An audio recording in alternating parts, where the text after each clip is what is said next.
Welcome back to Small Time Modder. Alright, so today we are installing wheel bearings and new rotors, obviously, on an 87 Chevrolet R10. Some people think it's a C10. They changed it over in 87, I don't know why. The R10 is the two-wheel drive, the V10 would be the four-wheel drive, which is the C and K series, essentially. And so you want to get that thing full of grease, nice and layered. I bought National wheel bearings and some Delco rotors. It's not that necessary to get high-end shit, but I use Rock Auto, not a sponsor, and they have these wheel bearings are $5. National wheel bearings. All the races are already pounded in for you, so all you got to do is grease these bearings here. I also did upper and lower ball joints on this, but I can cover that in another video here. You just grease the living piss out of these things. Sorry, I wasn't showing it very well.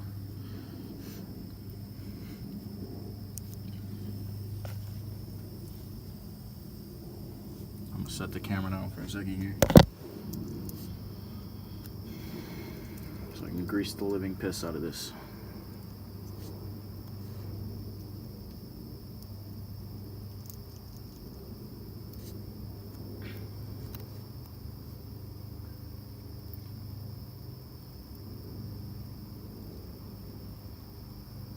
Alright, I placed the wheel bearing on the car.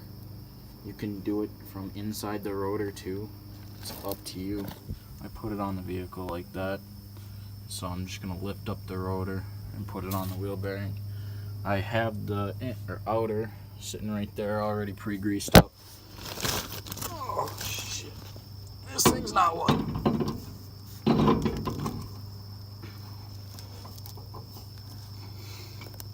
Alright, so I got the pad up. I had to set the camera down again. I don't have a cameraman.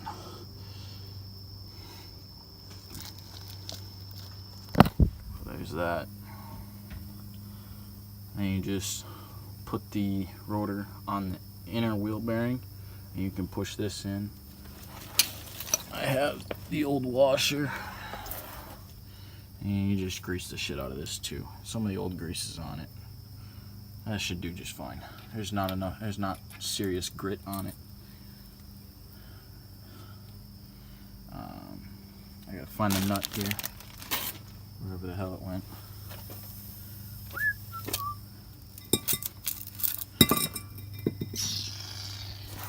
Oh, it's here somewhere. There it is. You get as much grit and shit out of this one too. I gotta get all the grass and shit off of it, and then just take it and put it on. Now it is 12 foot-pounds, 144 inch-pounds that you tighten this to. You loosen it, you back it off, and you re-tighten it hand tight with like a paper towel. I don't have a torque wrench with me, not one that goes down far enough. I can't find the socket anyways, so I just tighten it up like this. It's to seat that rear piece, and it shouldn't, you don't want it to not spin. You want it to spin a little bit, and then you back it off again. You re-loosen it, and then you take a rag. Preferably not this one, it's nasty, but I'll do it anyways. And you get it hand tight, and there you go. Brand new wheel bearings. Takes all of 10 minutes to install. Taking out the old ones aren't hard either. And then you just set up the brakes to put in the cab. You want to replace these cotter pins, usually. I don't have replacement cotter pins, so I take this one and I go tap, tap, tap, tap, tap. Nice little reusable piece. Not supposed to reuse it like I just said, but shit happens. Money runs short and you reuse shit.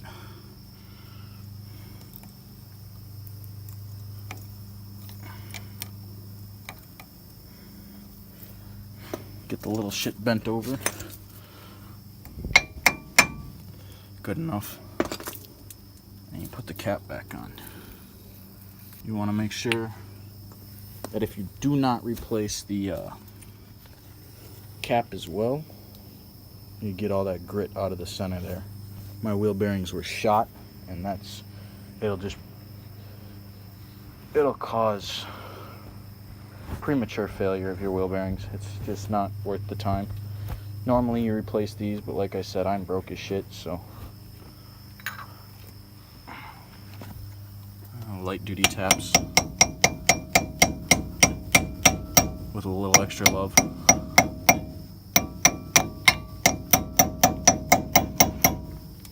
And once it's flush, you're good to go. And now you got brand new wheel bearings.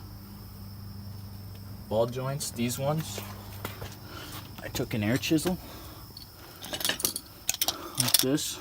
Take this bit, the chisel bit, and you just knock off all the rivets.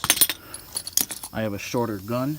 I bought this for $20 from at O'Reilly's. Still not a sponsor.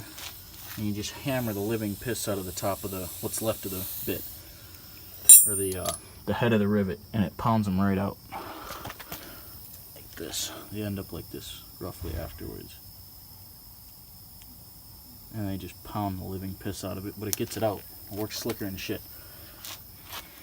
The lowers get probably torqued. You should probably torque them, but I didn't torque them. I get them to a certain point, nice and tight, and then put the cotter pin in. Call it good. And you spray this off. Normally you want to do that before you put it on because you want clean hands to do that, but I don't care. Personally, it's my truck, so it's okay. I just take these pads. Ouch. Sat on a bunch of shit.